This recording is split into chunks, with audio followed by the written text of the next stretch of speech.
you had us name the dog and then it killed the first character. And I was like, yeah.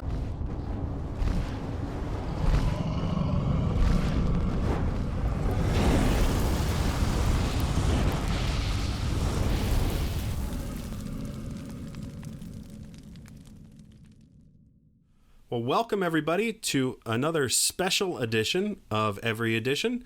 This time we're doing a game recap. So Jesse and I recently played the Dungeon Crawl Classics module Blackout in Crater Valley, which super fun. Super fun. Put out by Terminal Games. It's a third party that made a 80s themed Dungeon Crawl Classics module, taking full advantage of the zero level characters in the funnel in order to tell a story similar to a slasher movie. Yeah, very slashers, very 80s. There's some Back to the Future vibes in there too. Oh, some definitely. Ghostbusters. Definitely. Yeah, so we just want to talk about our experience playing the module. Full disclosure, this is going to be spoilery. Oh my gosh, yeah. Can't talk about it without talking about spoilers. So if you are planning to play Blackout in Crater Valley, don't listen to this. We appreciate you, but wait. Yeah, don't listen to this until you've finished playing it. And then if you want to come back and listen to it and compare your experience to ours, that'd be a great way to listen to it. I also think, too, if you are a game master and you want to hear about Blackout in Crater Valley before you run it, Yes. this would be a great opportunity to hear, again, our experience and to kind of gear up and get ready for your experience of Blackout in Crater Valley. This was my first experience with the level 0 funnel. Oh, awesome. Well, and I do, so let's just jump into it here. I think this is such a fantastic way to introduce players to Dungeon Crawl Classics, to the zero level funnel, to playing zero level characters, because it thematically fits. Yes. You're teenagers. You're teenagers, and most of you are going to die. It was reminiscent of like Scream, Halloween, or any of those kind of movies where there's a big body count. And what if you're watching this on YouTube, what we have in front of you here, sorry for the visuals if you're listening on the podcast, but we do have some character sheets that have a deceased stamp stamped on the individual character sheets, and that was something that I like to use when I'm doing a zero level funnel. I think it increases the fun. It takes a little bit of the sting out, I think, of having your zero level character die, to have that moment of getting to stamp it. Puts things in the right perspective. This particular stamp I got, from Amazon. It looks like it's probably used in a tax office or something like that. And I know there are some stamps on Goodman Games website put out by a third party. I think it's the same people that do the Tournament of Pigs box set that's on Kickstarter. Recently was on Kickstarter, that had 5th edition rules. Yes. Right, for using zero level characters in the funnel. The first thing that I noticed that was a no-brainer that I hadn't even thought of was that all the character sheets are on one piece of paper. Yes. You don't need 4 character sheets. I thought I was going to be turning pages. No, they're all on one piece of paper. Super light. Yep. Easy to go, pick up and go. Yeah, and everybody there was new to Dungeon Crawl Classics, so had never played the zero level funnel and a zero level characters before. And so there were a couple people that remarked and said, oh, there's so much less stuff on this character sheet. And we did have one new person play. They said, this is less, right? And it's like, yeah, it's okay. It actually is less because there's no skills. It's just, right? But it was interesting, the sort of different perceptions of that. And it again, I love using the deceased stamp because you start to fill up your sheet, just like this one here that's on display, right? You start to fill up your sheet with deceased characters. Yeah, we had 2 players at the end that had 3 of their 4 characters dead, and if their 4th one dies, they don't play anymore. Right. So they gotta really do what they can to protect that last player. So the basic adventure here is you are in the town of Crater Valley, which is anywhere USA, and you're in town square. Sure. Think the clock tower in Back to the Future. You're hanging out in the town square, and suddenly all the lights go out, and you hear your friend Julie, who never came to meet you on Halloween night. You hear your friend Julie yell for help, and you're compelled to go in the direction where the yelling is coming from. Everybody plays 4 teenagers. Everybody plays 4 teenagers, different occupations, right? Different teenagers. Do you remember who were your teenagers? My teenagers were drug dealers. And you had the small-time drug dealer. Yes. That's right. Computer nerd, AV club member, and they all have like different 80s themed items like floppy disks and thigh masters and that was the aerobics instructor. You also had the video game champ. No, just a computer nerd. Oh, a computer nerd. Oh, there's a arcade high score champ. Yeah. And that guy had the sack of quarters that he could use like a blackjack. And we never went to the arcade. You never went to the arcade, no. So the way the adventure works, it is a sandbox. It's got a little bit of a railroad, right? In terms of like there are certain things that it would like you to do, but you don't have to do those things. Like you can. It's a whole town to explore. It's a whole town to explore. And I had the PDF, so I put the map. I projected the map up on a big screen. And then I also had the paper copy of the map that I gave out to the players. And so it felt like as the game master for this, it felt like you guys felt like you had real ownership of where to go and what to do. Yeah. It was definitely a different feeling, asking everybody at the table, like, okay, well, we need a plan. Where do we want to go? What do we think's happening with the information we were given? At first we're like, okay, well, we hear Julie screaming. Right. So obviously we go to Julie's house, see what's up. Julie's not there. We get a little bit of story information, but not enough to discern where exactly on the map to go. I think that's the most railroady part of the module is going from town square to Julie's house, right? Where you kind of have to do that, right? Can't just ignore it. You can't just ignore that because it does have all, you find then Julie's father's journal. Right. Yep. And you realize that Julie is gone, and that you realize, you're going to try to save her. We got to collect things by the end of it. Yeah. But we're not sure exactly where these things are. And actually, the first player death was on the way to Julie's house. Oh, that's right. They were walking their dog, and their dog goes insane because weird stuff's happening in Crater Valley, and they got bit, but they took like 4 points of damage. And their character only has 2 HP, so they died. It was one of the awesome things about that first character death was it was such a surprise. It set the tone perfectly, and I wish I was this intentional, but it was pointed out to me that I asked the player. I knew that the dog was about to bite the player, sure, and I knew that the player, the first character death was about to happen. And I said, oh, you have your dog with you. What's your dog's name? Oh, yeah, right? yeah. And I said, oh, the name of the dog is Bernadette. And I was like, that's great. So, you're going to, what are you doing? Like, I'm going to try to give Bernadette a dog treat. And I was like, absolutely, you should try to give Bernadette a dog treat. And then boom, right? Like, bites right after we named it. Yeah. So, somebody remarked, you had us name the dog and then it killed the first character. And I was like, and then we subsequently killed. I don't know. Did we run away from it? I think we killed it. I think you guys killed it. So I added the thing. I made it so that the dogs were sort of like mushy. Yeah. Right. So like if you hit it with a sack of quarters, it was like hitting like pudding. Like I did the kind of splatter thing. And I thought that was too good effect. Like it made you guys think like, oh, I can take this thing out with a thigh master. Yeah. Right. Or I can improvise a weapon and it'll actually hurt these dogs, because they were terrifying. They would kill you, but just that added. And I improvised that. I was just like, they're kind of squishy. Sure. Like when you hit it and you kill it, because they didn't have a lot of hit points. But when you hit it and you kill it, its head kind of explodes with green goo, green pus and goo.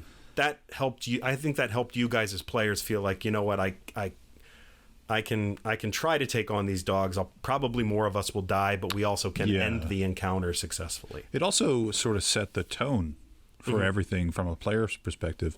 Like almost immediately afterward, we started being very specific and very careful about where our people were and what they were doing. Yep.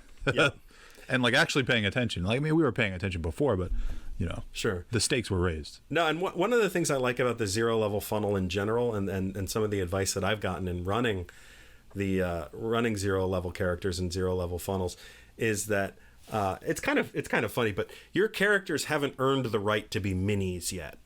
So Sure, So it's very theater of the mind, right? Because you've got like 16 to 20 characters, right? That's a lot for one board. Yeah, that's a lot to kind of like kind of. So it's better to do it. I would highly recommend. It was recommended to me, and I've only done theater of the mind when I do 0 level characters and it's a bit hectic, and I think that leads to a lot of chaos, but also a lot of improvisation, which is really good. It also allowed me, and I think this is one of the behind the scenes thing, and you can tell me how this went.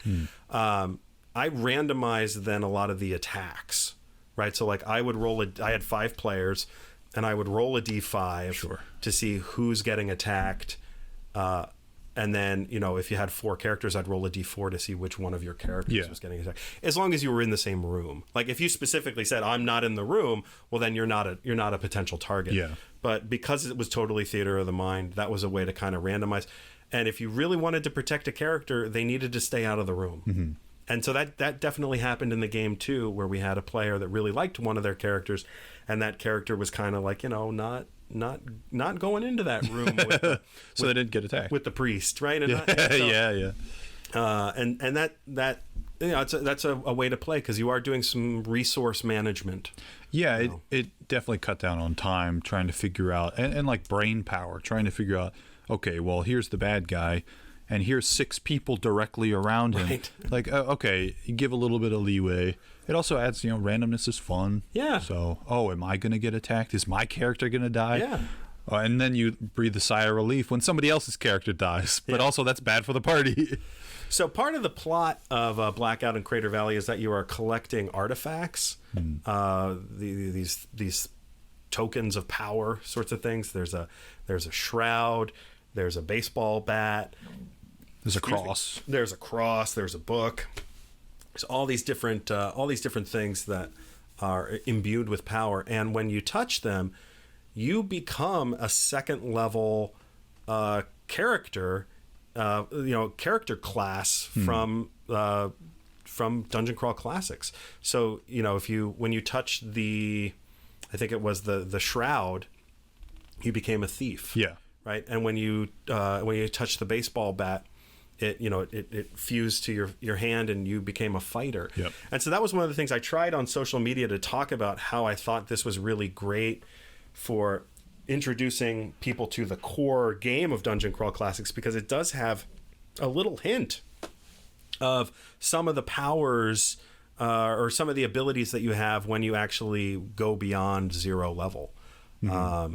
And so that was fun, and the way it worked out in our game, there were 5 players, and each player ended up becoming had one of their 0 level characters become a second level, like a class, right? A cleric. And there were 2 fighters, but the fighters were very distinct. Fighters were very different. Yep. So do you remember what the different fighters had? The one that you were playing, what was your power? So I had the I forget the specific Mighty name. Deeds. Mighty Deeds. Right. So I could say, hey, I'm going to make a Mighty Deed attack. Yep. Describe what was happening, what I wanted to happen. And then I would roll a D20 for attack, but also roll a D3. D3. Mm-hmm. Yep. And the D20 said whether or not my attack hit or not, or hit. And the D3, if I got a 3 on that die, would say if that's a success or a failure on the Mighty Deed. And then each Mighty Deed, if you pick, because there's a whole book of Mighty Deeds. Yep. And I think they're all in the core book too. Yeah, there's suggestions in the core book, and then there's a supplemental book put out by the Purple Sorcerer or one of those groups that's got a collection of Mighty Deeds. And the way I was going about it, in the very back of that supplement, there were Mighty Deeds that were suggested based on the type of weapon you had. Mm-hmm. So I had a bat, so I was going with like a club. Yeah. And I was sticking to Mighty Deeds relative to a club. Yep. And there's a table that you can roll on once you know that your Mighty Deed is a success. that determines the quality of that success. Is it a negative to you? Is it a super positive? Is it a super deed or super mighty deed? Yep. And anywhere in between. It makes it more fun and interesting when you get to level 1 and 2 in Dungeon Crawl Classics. It makes it much more interesting to play a fighter. Yeah, because you are able to describe, Conan style, like what it is you're going to do, and it's not then just like I swing my sword. Yeah, it gives you a little bit more excitement and planning. Yeah, and a little bit of planning. I wanted to plan with the terrain around. Sure. Yeah, because the Mighty Deeds are great for taking advantage of terrain or taking advantage of like improvised weapons or any of that kind of stuff. Or like, if you're playing regular D&D, you're never and you're in a bar fight, you're probably not going to pick up that tankard and smash it over somebody's head because you're min-maxing and you're thinking, well, that's only going to do a D4 and I can do a D8 with my sword, but that's no fun. Yeah, you want to pick up the that. tankard. Yeah. So the fighter can do that with the Mighty Deeds. It's great. So I used Goodman Games has these patches that have the different classes. It was really sweet to get those. And so I used them when they touched one of the relics of power. I threw them. I described what happened to them, and then I handed them a patch or threw them a patch so that they knew that they were this particular class. So like the Bible made you a wizard, and the wizard had a couple spells that they could cast, and the cross made you a cleric, and the shroud made you a thief, and the bat made you a fighter. It was a cool. I loved how they did that, and there was a cost to using the power. Yes. Right. So it was a this game only, Blackout and Crater Valley only sort of specific type of like mechanic, right? But you would lose personality points. And if you would lose all your personality points, which this didn't happen, but if you got down to 0 personality points, the bad guys took control of you.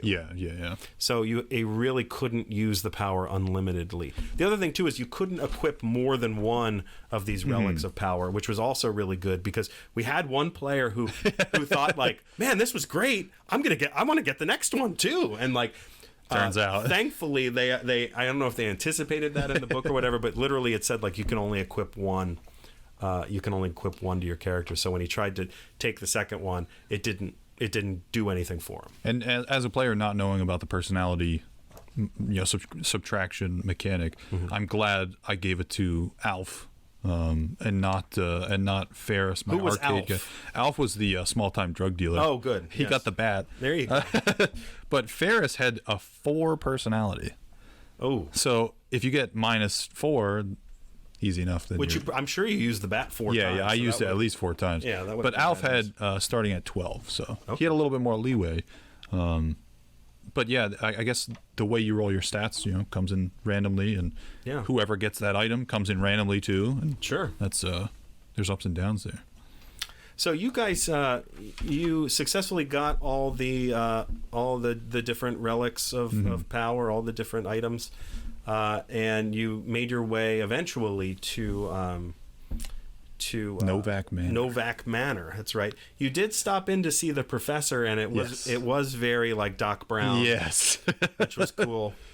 And you got the taser. Which I made that a one-shot item. Sure. And I made it more powerful. Okay.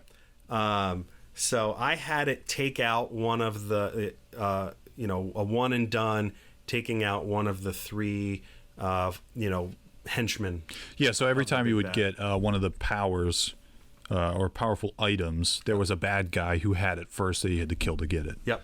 And then at the end, all 3 of those henchmen are back in kind of like a ghostly form. But I had the professor's taser be a one-shot item that would basically poof out one of those specters. And that definitely helped. But then it also broke the fizzled out the ghost taser. And I thought that was a nice addition. I thought too to this. I upped the power a little bit, but then I also made it one shot. Yeah.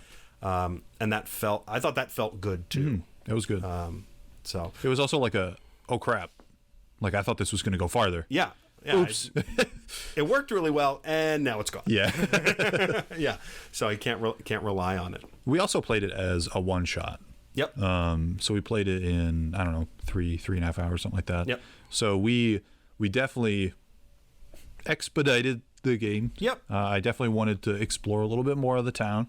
So I think, it leads itself well to a one shot, but I think it could also be good as like maybe 2 or 3 times if you really take your time, maybe over the course of 6 hours ish.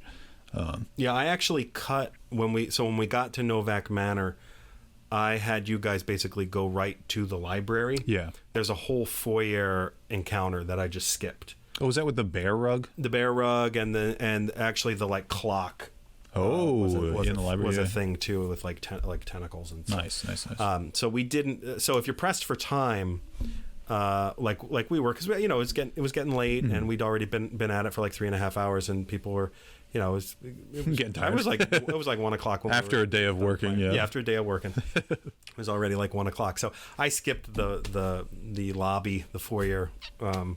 There's also a little bit of like player ingenuity because you're in this town of there's a blackout happening. There's people on the streets being eaten by zombies and dogs roaming around attacking people. So their cars are just left there on the road. Or in Doc Brown's case, the professor's case, we just hijacked his van. I made that up too.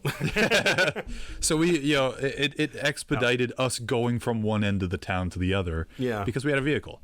There wasn't much about vehicles in there. I again ad-libbed most of that, and I was thinking it was a way to speed things up a little bit because I didn't have then you guys roll random encounters when you were in a vehicle. Sure.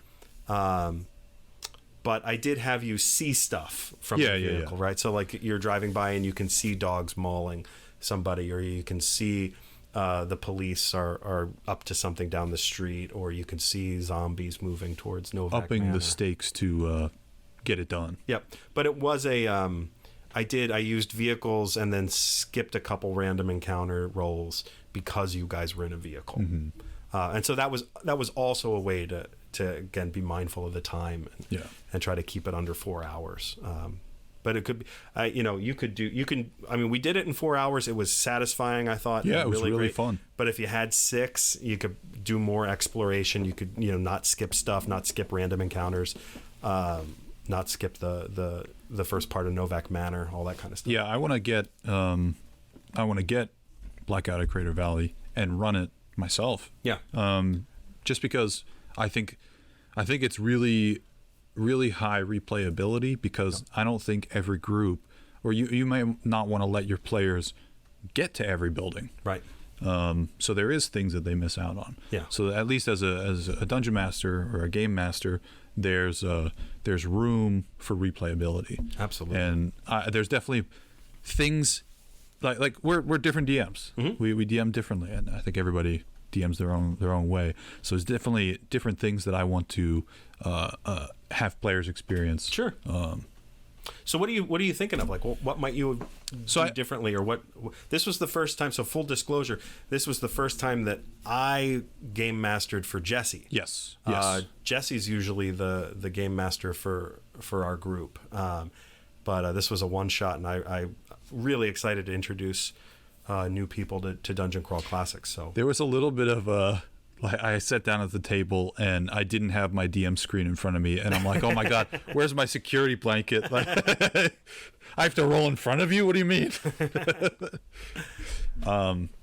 So yeah, I really enjoyed it. I thought it was super fun. I loved all the mechanics of it. I loved all the different dice. Being able to play with dice that aren't just the typical 7 is really fun. Going through it, I definitely will in the future play up that sort of slasher because I didn't grow up in the 80s. I don't have that sort of nostalgia.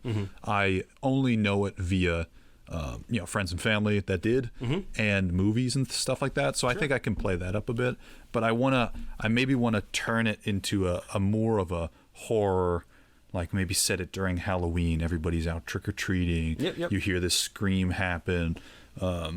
make the bad guys into more sort of slasher bad guys rather than just like horror or you could spooky stuff. That's a good thought. You could kind of almost like Freddy Krueger up one of the keepers of the relics. You could do something where they're a little bit more a little less vanilla, I guess. Yeah, a little bit more of like they were mini bosses, but they were kind of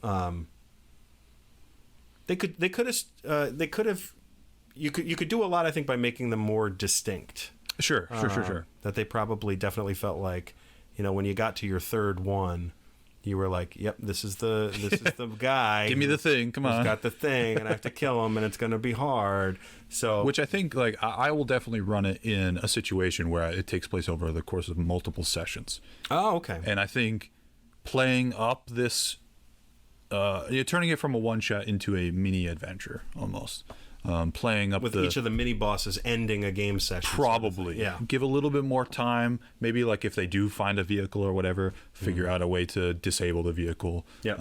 So they're forced into random encounters. That also, like, at the end of the game, I had 3 out of my 4 characters. There were 2 people who only had 1 character left. I think myself and 1 other person had 3 characters left. So I really, thinking about it, I want the players that I'm going to be playing through it. And if you're listening, forget this. I want them to go into the last battle already sweating, already exhausted, but they have the relics. And if they beat the bad guy, there's that extra bit of, we did it, Yeah. So I can't recommend it enough. Like, Blackout and Creator Valley was fantastic. It was great. It was really great. It was fantastic. It's worth noting, I did, and I shared this on our socials, I did use Laserdisc covers as a Game Master screen, so I had Ferris Bueller's Day Off on Laserdisc, and Stand By Me, and Teen Wolf. Yeah, Teen Wolf. There was a Teen Wolf joke somewhere in there. Yeah. The other one that you can't see from the picture is I had Die Hard on the other one because I was thinking, you're all going to die. Yeah. Merry Christmas. Yeah.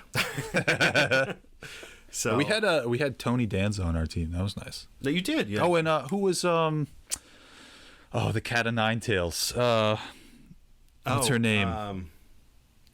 Cindy Crawford. Yeah, Cindy Crawford. Yeah, Cindy Crawford was in the group. You had a Biff, you had a Marty, yep. You had a George, right? All the names were definitely Alf, right?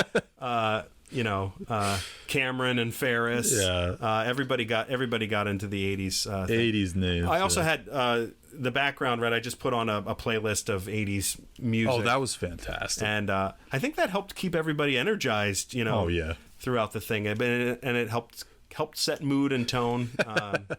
This was a very lighthearted game. It's definitely not meant to be a serious adventure. Right. It's an 80s themed, it could be a B movie probably. Exactly. Yeah. So the jokes were flying aplenty. Yeah. Yes. All right. Well, so this was a special edition of Every Edition. We were doing a recap of a recent playthrough that we did of Blackout in Crater Valley, which is put out by Terminal Games. You can get it through the Goodman Games website. It is a 0-level module for the Dungeon Crawl Classics role-playing game, and it's set in the 1980s. And you play teenagers who are mostly going to die. Yeah, it's great. So I'm John. I'm Jesse. Take a look at our everyeditionrpg.com to find links to all of our socials. We're trying to hit 100 subscribers on YouTube. We're going to get there. We're going to get there. So please, with your help, like and subscribe, and we'll see you soon. Thanks for watching. Bye-bye.